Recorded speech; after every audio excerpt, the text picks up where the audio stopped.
Okay, so you just retired, or maybe you'd like to be retired, but you've got too much month at the end of your money.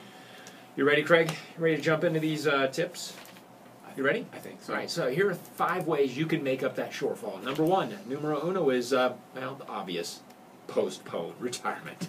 So you're thinking you're going to retire, you've got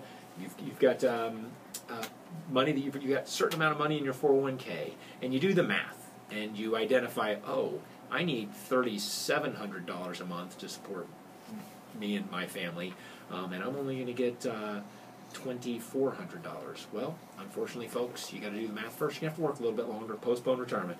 Number 2, Craig, what is it?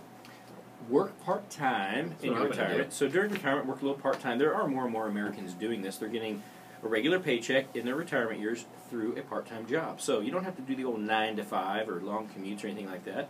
Hopefully you can find some type of supplemental income. Maybe you can turn a hobby into a business or a part-time job. You've got skills when you're old. I've said this before. We talked about it. I mean, by the time you get up there in age, you've learned a lot of things. There's things you can do to help others and put those skills to work. I want to be a greeter. I do. That's my greatest skills. Hi, how you doing? Yeah. Hey, how are you? Hey, thanks for coming in. That's probably ran you off, though, because... Never mind. Right. All right, next. Next, All right. Mark. Number 3 is an obvious one. Save more in your retirement plan.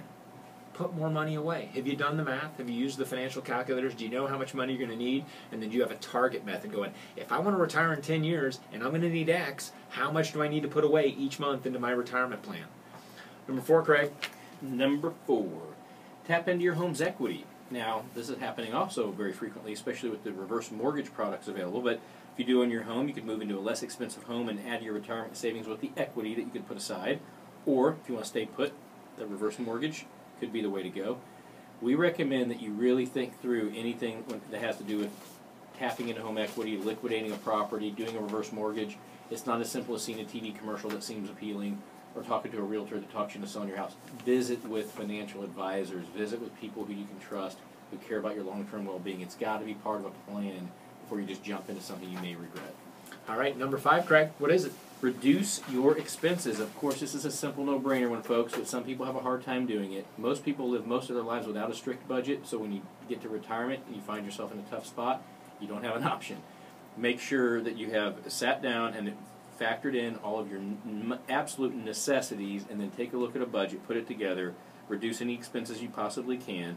Maybe when you're retired, you could eliminate having 2 cars or other types of things that aren't as necessary. If you're only going to watch Matlock, for example, you can get rid of some of the cable TV channels, or Wapner, or whatever, People's Court. I mean, there's only 3 channels that most retired people watch from what I'm just kidding. Really? We cut back on the I don't know. We're going to get some calls from the retired people setting you That's straight. okay. I'm not talking about you. I think with recently retired, 3,000 channels, there's probably a little more diversity. I don't know. People are talking. All right.